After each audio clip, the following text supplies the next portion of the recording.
Over the winter months, there tend to be numerous viruses circulating and people are sniffing, coughing, sneezing all around you. So we do anything we can to try and improve our chances of falling ill. And that can include turning to some questionable old wives' tales. Now, some of them do actually have science behind them, but others are unfortunately just a lot of hot air. So here I've debunked some of the most common winter health myths. Going out in the cold will make you sick. Now, how many times have you left your house and as you're leaving, a parental figure yells at you, "Don't forget to wear your coat, you'll catch a cold." Now, whilst wearing a coat will certainly make you feel more comfortable in the colder weather, and it might prevent other cold exposure related health issues, being cold in itself cannot give you a cold. Yes, even if your hair is wet. In order to catch a cold, you have to be exposed to one of the many cold viruses.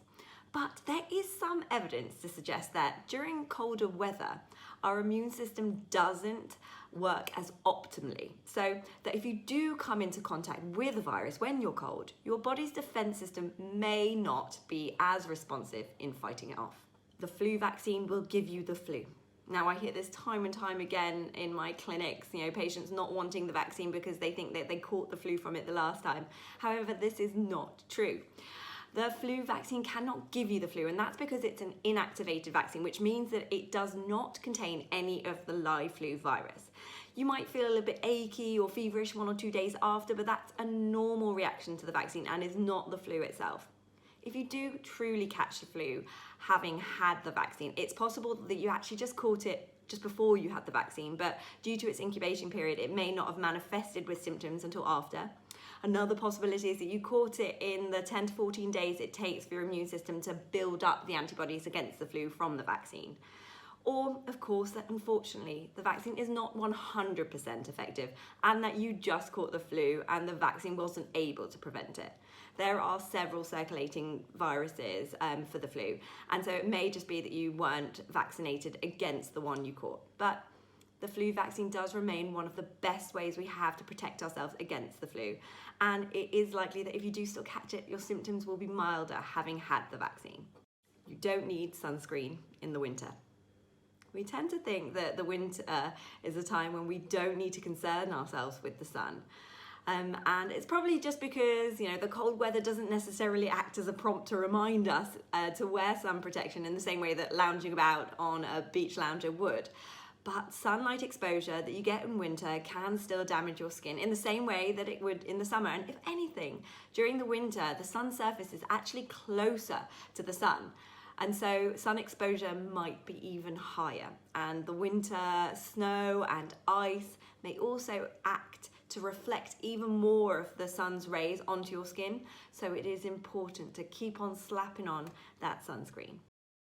Ultimately, the best way to optimize your immune system to avoid these dreaded winter bugs and lurgies is a healthy, well-rounded diet, exercising regularly, sleeping well, managing your stress, and moderating your drinking. Sounds easy, right? You lose 50% of your body heat through your head.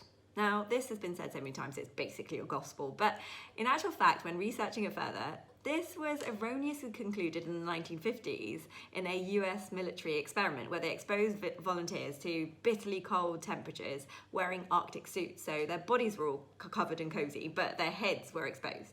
And they found that they lost the most amount of heat from their heads. But it was a flawed experiment because if they had compared these people to other people wearing underwear, for example, they would probably have seen that the majority wasn't lost through the head and that there's nothing particularly special about the head. A more recent study compared subjects in cold water. Some were wearing wetsuits, some were just wearing swimsuits, some were with their heads above water, some with them submerged. And the results showed that having your head immersed in cold water only added 10% to the overall heat loss in a cold pool.